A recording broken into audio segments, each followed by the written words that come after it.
ఏకాంతంగా చంద్రబాబు నాయుడు గారితో మాట్లాడిన తరువాత రాయలసీమ లిఫ్ట్ ఇరిగేషన్ను ఆపేయండి అని చెప్పి నేను అడిగిన తర్వాత ఏకాంతంగా చంద్రబాబు గారు దాన్ని ఆపేశారు. మీరు అవునో కాదో వెళ్ళి నిజ నిర్ధారణ కమిటీని చూసుకోండి. రాయలసీమ లిఫ్ట్ ఇరిగేషన్ ఆపేసింది నిజమో కాదో వెళ్ళి చూడండి. నేను సాధించిన ఈ విజయాన్ని ఇంతవరకు చెప్పుకోలేదు, ఇప్పుడు చెప్పుకుంటున్నా అని రేవంత్ రెడ్డి గారు తెలంగాణ నిండు అసెంబ్లీలో చెప్పిన తర్వాత అసలు ఒక్కసారిగా నాకు ఆశ్చర్యం వేయడమే కాదు, అసలు ఆంధ్రప్రదేశ్ ప్రయోజనాలను ఎందుకు ఈ విధంగా తాకట్టు పెట్టాల్సి వచ్చింది? దుర్భిక్ష రాయలసీమ ప్రజలకు ఎందుకు ఇంత అన్యాయం చేయాల్సి వచ్చింది? నెల్లూరుకు కూడా అన్యాయం, చెన్నైకి తాగునీరు అందించాలన్నా కానీ ఇక్కట్లయ్యే పరిస్థితే కదా అని చెప్పి అసలు ఎవరి ప్రయోజనాల కోసం ఇంత జరుగుతున్న ప్రాజెక్టును ఆపేయించాల్సి వచ్చింది అని. బేసిక్గా శ్రీశైలం ప్రాజెక్ట్ అనేది ఆంధ్రప్రదేశ్ తెలంగాణలో ఉమ్మడి ప్రాజెక్టు. దాని గరిష్ట నీటి మట్టం 884 అడుగులు.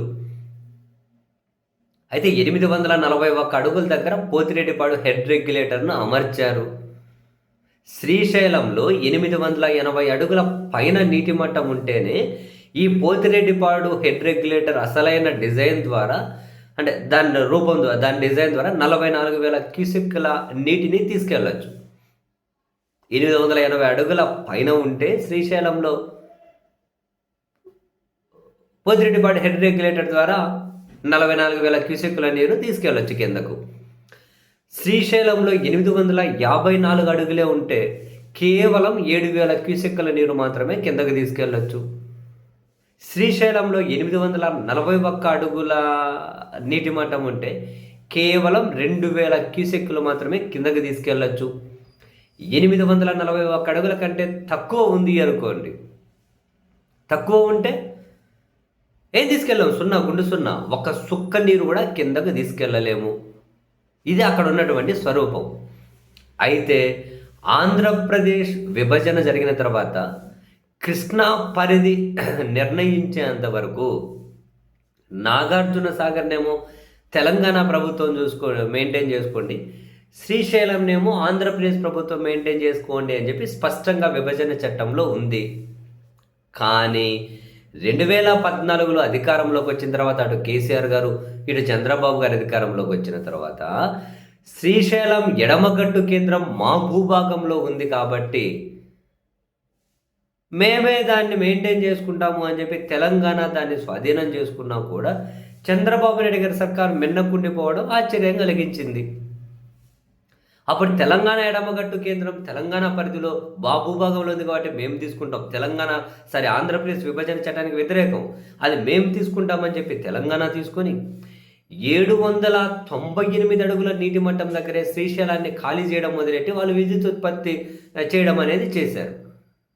841 అడుగుల కింద నీళ్లుంటే ఒక చుక్క కూడా పోతిరెడ్డిపాడు హెడ్ రెగ్యులేటర్ నుంచి సాధ్యం కాదు. 798 అడుగుల దగ్గరనే కృష్ణా బోర్డు ఏమి తెలంగాణకు ఆ నీళ్లు కేటాయించలేదు, వాళ్ళకి హక్కు లేదు. అయినా కూడా వాళ్ళ స్వాధీనంలో ఎడమగట్టు కేంద్రం తీసుకొని 798 అడుగుల దగ్గరే దాన్ని ఖాళీ చేసేసుకున్న చంద్రబాబు నాయుడు గారి సర్కారు మిన్నకుండిపోయింది. అంతేనా? 2015లో కల్వకుర్తి ఎత్తిపోతల సామర్థ్యాన్ని పెంచారు వీళ్ళు. శ్రీశైలం నుంచి ప్రతిరోజు 2 టీఎంసీల నీళ్లు తీసుకునే విధంగా పాలమూరు రంగారెడ్డి దిండెత్తిపోతల చేపట్టారు.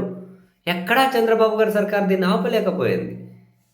ఏ కోశాన ఒకవైపు మన హక్కులు హరించబడుతున్నాయి, ఆంధ్రప్రదేశ్ విభజన చట్టం ఉల్లంఘన జరుగుతూ ఉంది, ఎక్కడేం చేయలేకపోయారు. మరి 798 అడుగుల దగ్గర శ్రీశైలం నుంచి నీటిని ఖాళీ చేస్తే 841 అడుగులకు పైన ఎక్కడి నుంచి రావాలి నీళ్లు? ఎన్ని రోజులు నిండి ఉంటుంది శ్రీశైలం? ఎప్పుడో విపరీతమైన వర్షాలు ఉన్నప్పుడు మాత్రమే నిండి ఉంటుంది. మరి ఒకవేళ మిగిలిన పరిస్థితి అంతా ఏంటి? వర్షాభావ పరిస్థితులు ఉన్నప్పుడు ఏంటి?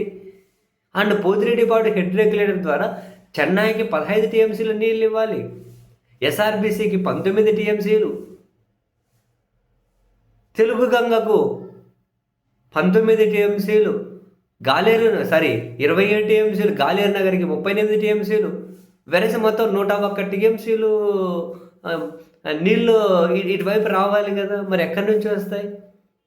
అరే దీన్ని ఓవర్కమ్ చేయాలి అంటే ఎడ ఎడమగట్టు కేంద్రం ఏదైతే ఉందో దాన్ని మన పరిధిలోకి తీసుకోవాలి. ఎందుకంటే మనకు చట్టం ప్రకారం హక్కు ఉంది కాబట్టి మన పరిధిలోకి తీసుకోవాలి.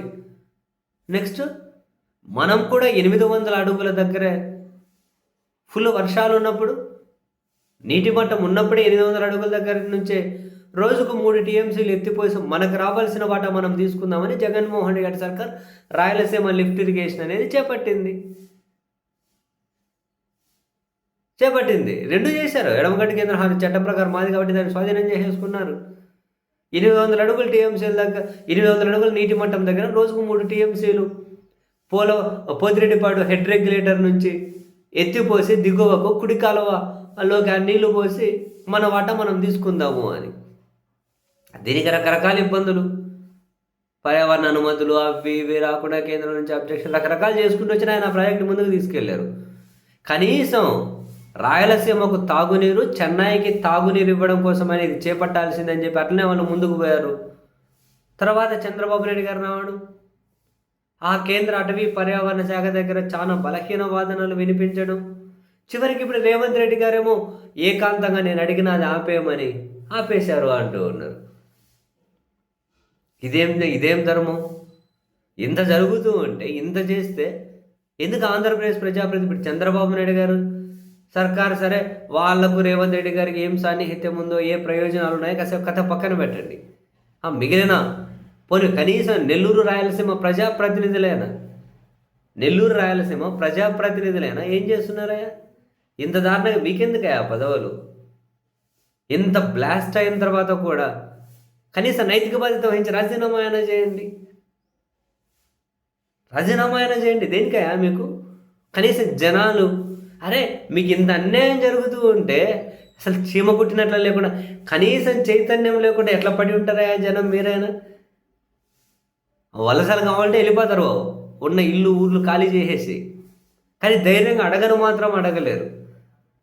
తాగునీరు లేకుండా, సాగునీరు లేకుండా దశాబ్దాల నుంచి అన్యాయమే జరుగుతూ ఉంది కదా, ఇప్పుడు కూడా అన్యాయమే జరుగుతూ ఉంది కదా. అదే పోతిరెడ్డిపాడు హెడ్ రెగ్యులేటరీ సామర్థ్యాన్ని పెంచడం కోసం అని చెప్పి రాజశేఖర్ రెడ్డి గారు అప్పుడు ఒక నిర్ణయం తీసుకుంటే, అదే తెలుగుదేశం పార్టీ మరో సెక్షన్ని ఎగదోసి, ఇప్పటికీ నాకు గుర్తు, అప్పుడు మనం అప్పుడప్పుడు చదువుకునే టైం అయినా ఇప్పటికీ గుర్తు. దేవినేని తర్వాత నేను చాలా పత్రికలుగానే ఇదే వార్త చూసాం, తర్వాత వెనక్కి వెళ్ళి వెతుక్కున్నా కూడా ఇదే వార్త. దేవినేని ఉమా గారు ప్రకాశం బ్యారేజ్ మీదకి వెళ్ళి దీక్ష చేశారు, రక్తం పారుతుందన్నారు, ఏదేదో మాట్లాడారు. వీళ్ళంతా అడ్డుకోలేకినేకి ఎన్ని ప్రయత్నాలు చేశారు. వీళ్ళ మాటలు వినాలి రాజశేఖర రెడ్డి గారు, ఆయన పట్టించుకునే మనిషి. ఆ సామర్థ్యాన్ని పెంచారు. ఇప్పుడు ఆ సామర్థ్యాన్ని పెంచి తర్వాత కూడా మళ్ళీ మన హక్కులు మరిన్ని నెరవేరాలి, మన హక్కులుగా వాటర్ రావాలని చెప్పి రాయలసీమ లిఫ్ట్ ఇరిగేషన్ కోరుకుంటే దాన్ని నేనే ఆపేయించానని చెప్పి తెలంగాణ ముఖ్యమంత్రి, ఏపీ ముఖ్యమంత్రి గురించి అసెంబ్లీలో చెబితే ఎంత దారుణమయ్యా నిజంగా. ప్రజాప్రతినిధులట ఎవరి అసలు అర్థాలే మార్చేశారా వీళ్ళు.